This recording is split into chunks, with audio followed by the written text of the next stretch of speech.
I had an uncle who thought at over 80, he should get on a bicycle. And unfortunately, he fell and he never made it home. So it was an unexpected tragedy in our family. My aunt and uncle had been married over 50 years. Like they did everything together. And she was, the grief was unbelievable. And on top of that, it was compounded that she didn't know where anything was. So they didn't even have the password to his laptop. My cousin lived an hour away. And it was so heartbreaking to us. It was just tragic to watch them when they should just be grieving and celebrating the life of my uncle. They were just completely stressed about where to find everything, passwords, documents, everything. And we just felt like that wasn't right. Like there's just got to be a better way to do it so that people don't have that added stress during the time of grief. And so that was what spurred us on to create a solution. Welcome to Aging in Style with me, Lori Williams. I'm an optimist by nature, and I believe you can follow your dreams at any age. My grandmother's journey with dementia ignited a passion in me to work with seniors. I've spent the past 13 years learning about seniors and aging. In my mid-50s, I followed my own dream and founded my company, where I use my expertise to help seniors locate housing and resources. On this podcast, we cover all aspects of aging. Join us each week to meet senior living experts and inspirational seniors who are following their dreams. The fact is, we're all aging, so why not do it in style? Hi guys, welcome to today's episode of Aging in Style. We have in the past talked about how important it is to have all of your documents, like your Social Security, your burial plan, your VA documents, anything like that, to have it all together in a place so that if something were to happen, if someone passed away or if, there was an accident, anything, and maybe adult children had to come in and figure out what to do, what your wishes are, it's best to have everything all together so people aren't guessing at what you want or trying to figure out how much money you have and if you can go into, an assisted living or memory care or whatever. So it's always best to, to have a plan, be prepared. And we talked about it several episodes ago about binders. And this was sort of like a low-tech way of having everything together in a binder. So if something happened, your, son, daughter, grandson, whoever could go in, grab that binder and have all of your personal effects. Well, I met a lady recently who has come up with a techie way of doing that. And it's a really, really cool system. It's called My Personal Dox.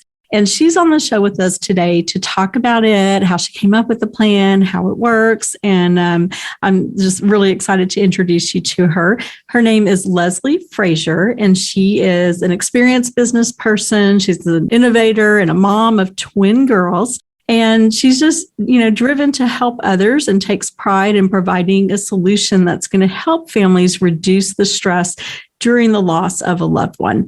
As a creator of My Personal Dox, her goals include organizing important papers with the understanding that people don't necessarily want family to know their situation until later. And My Personal Dox has received lots of attention and accolades for providing a much needed service at a reasonable price. So welcome, Leslie. Thank you. Thank you so much for having me. Sure. I'm glad you're here. And I'm glad that we were introduced through a mutual friend. So this was just a great introduction to have. So tell us a little bit about Personal Dox. What is it? Yes. So My Personal Dox is an online document storage website. And the key to it is that it's pre-organized. So we've broken it down into 9 categories, and each category has checklists. So you go through your category. So for example, automobile, you look at your cars and you say, yes, I have a car, maybe I own a car, but maybe I also lease a car. And as you check off the checklist, it generates the folders for you. So every account is unique to the user. And then it also reminds you of all the things that you do want to make sure that you have in one place. And then, like I mentioned, we may not want our loved ones to have access now, but we want it to be organized so that if something happens, they have everything in one place. So we created a way to add people to your account, and then you choose, do you want them to be able to see it today or only in the future if something happens to you? So in a nutshell, that's what My Personal Dox is. Okay. I think it's so cool. I like that you have all the different folders like that because, it's just things that you don't think about, and passwords and who you may not know your family is leasing a car. You may think the car is bought and paid for. You may have no clue. So what kind of gave you this idea to do this? Was there a personal story involved there? Yes, unfortunately. So I had an uncle who thought at over 80, he should get on a bicycle. And unfortunately, he fell and he never made it home. So it was an unexpected tragedy in our family. They had been married. My aunt and uncle had been married over 50 years. Like they did everything together. And she was just grief. I mean, the grief was unbelievable. And on top of that, it was compounded that she didn't know where anything was. So they didn't even have the password to his laptop. My cousin lived an hour away. And it was so heartbreaking to us. It was just tragic to watch them when they should just be grieving and celebrating the life of my uncle. They were just completely stressed about where to find everything, passwords, documents, everything. And we just felt like that wasn't right. Like there's just got to be a better way to do it so that people don't have that added stress during the time of grief. And so that was what spurred us on to create a solution. That's great. I mean, that's where your passion's coming from, because you've seen what can happen. And I mean, so many times people will call us and it's the same thing. Like, I mean, yeah, your parents may be in their 80s, but it's still unexpected, when something happens. And most people have no clue what their parents' social security is, because you don't really want to talk about those type of things. It's uncomfortable. So those conversations usually are not had. And then there's a crisis, and there's the adult child trying to figure out what on earth, what do they have? And do they have long-term care policies? Do they have this or that? So that's where I really love your system. And as you said, if you're a very private person and say, like the low tech kind of binder idea, anyone could go look through that. But with My Personal Dox, they won't be able to see it until there's a need. So if you're very private, this definitely works for you. Give us some details on, what's included in My Personal Dox.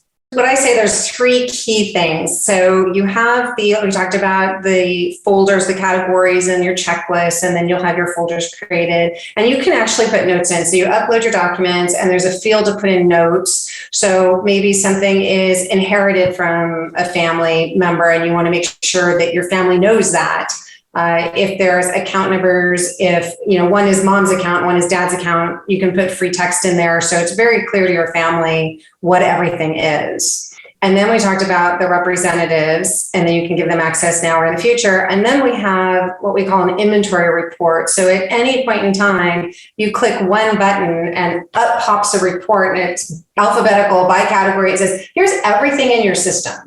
And here's how it's all organized. So if somebody was looking for a particular item, they could scroll down the list, see what folder it's in, and then pop over to that folder and get their information. So we tried to make it very user-friendly, very simple. My mom's 82, and we made her bless it. We're like, you're going to sit in front of the computer. And I built this with the idea that I wanted it super user-friendly and very functional. So the report is extremely useful. Number one, it tells you the date you uploaded your documents. So say you got a new insurance policy and it's been sitting on your desk and you're like, shoot, did I upload it? You go to your inventory report and it tells you, well, no, you didn't upload anything since, last year. So you know to go and put it in there. So those are some of the key things that are, we think, kind of valuable to our system and useful to our clients. Mm-hmm. So to kind of go through, just to give people an idea, some of the things that might be included would be like if they're still in their house, their mortgage, if the house is paid off, the title, anything with their cars, utilities, all of that kind of stuff. So those are the things, I mean, like nobody likes to think about that. But if you're, if they're still living in a house and all of those bills that come with a household and passwords and all that kind of stuff, you would have a file for all of that.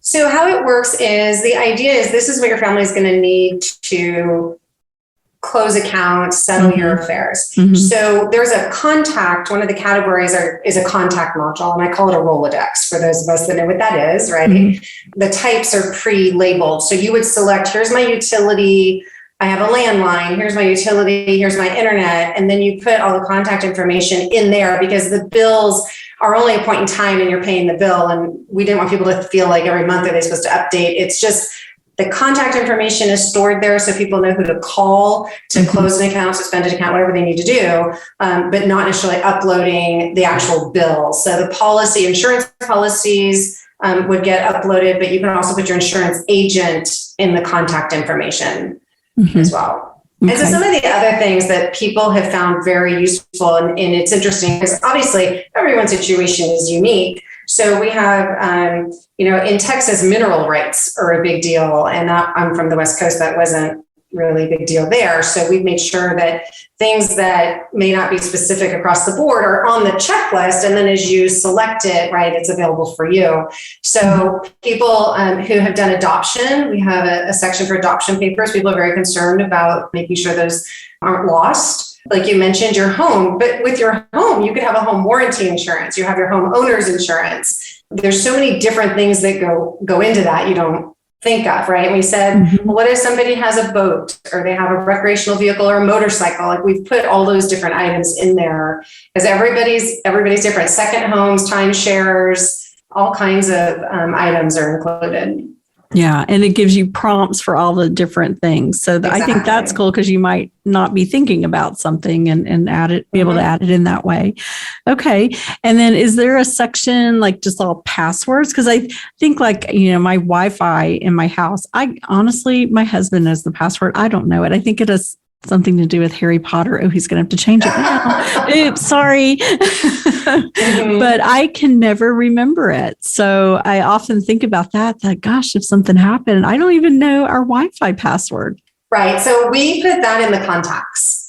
So we would just put down your internet and then in the notes, you'd put your Wi-Fi password. Okay. So we don't have something called password. We don't want to necessarily flag it.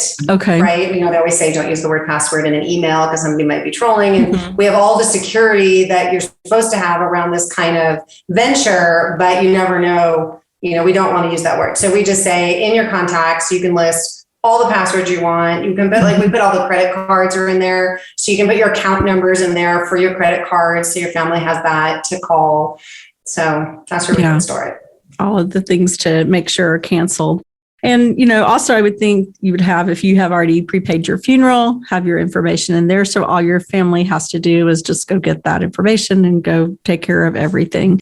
I had someone telling me about, they were so thankful that when I think it was their father had passed, they had a cell phone with them and they'd gotten the password to a cell phone because a lot of times when maybe they didn't have passwords or something, but everything kept coming to his phone that they had to confirm because we set everything right that you're going to, go to the phone for security or whatever. They're going to send a password to it. So I would think that's very important, which makes me wonder what would happen if you lost the phone, like if it was an accident or something. Right. There's a lot of that. So, and that was one of the reasons why we said we wanted the representatives, your loved ones, to have their own log on. And I don't know if I touched on that earlier, but the way it happens is when you input who you want, if it's a son, a daughter, grandson, like you mentioned, you put them in the system and you choose future or immediate access. They get their own link and they have to create their own credentials. So the idea was with my uncle, when he passed and nobody had the password to his computer, we've talked to a lot of people that use Google Drive or Dropbox, and we say to them, if you get hit by a bus tomorrow, does your family have access?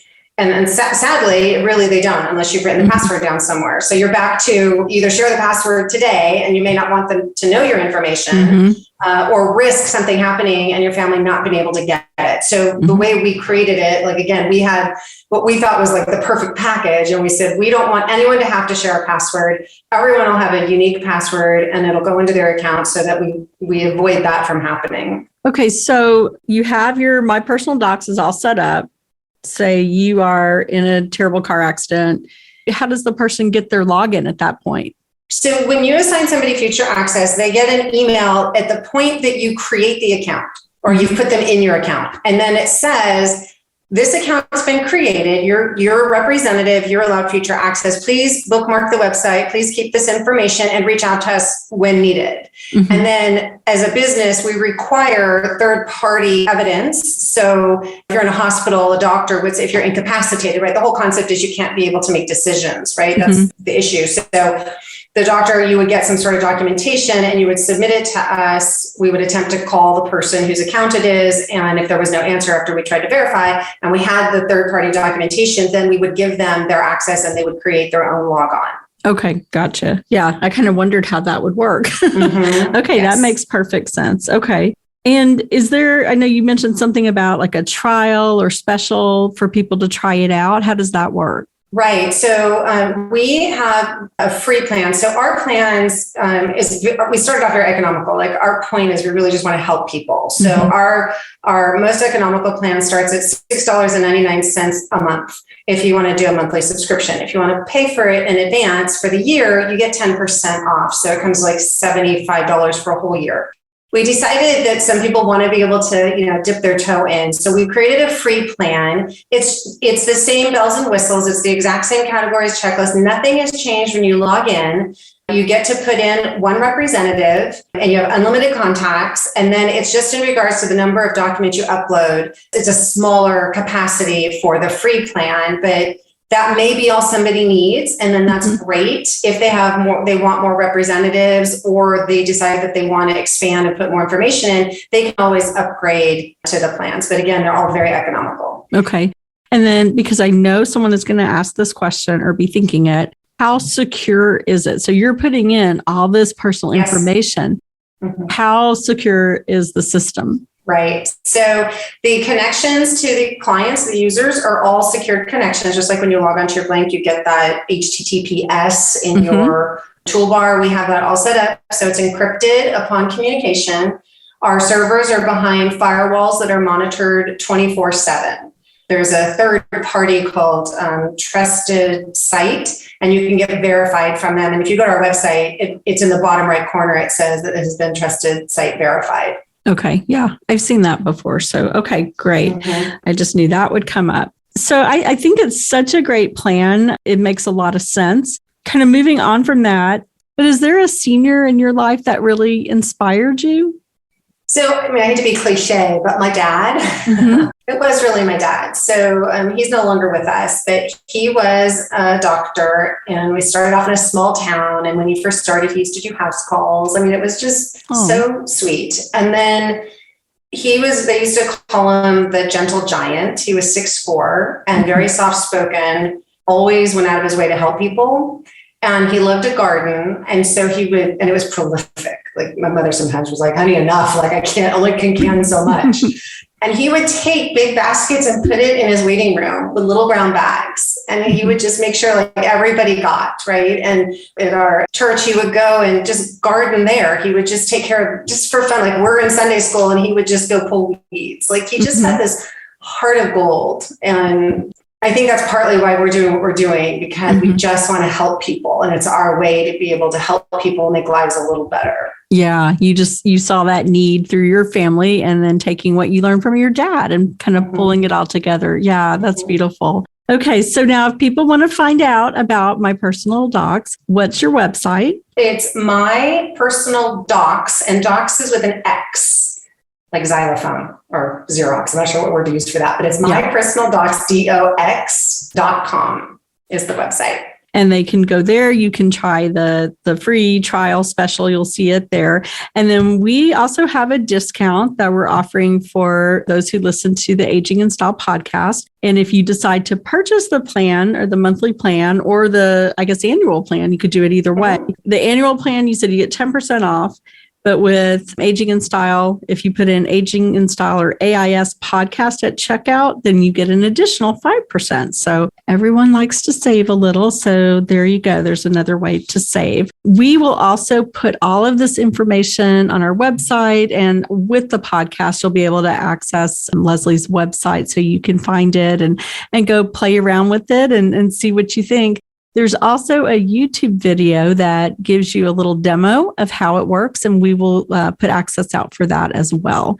So, Leslie, thank you so much for being on the podcast and telling us all about My Personal Dox. I love it. I think it's such a great idea and so needed. Well, thank you. I appreciate you having me, and we hope we can just serve others. So I appreciate the opportunity. Great.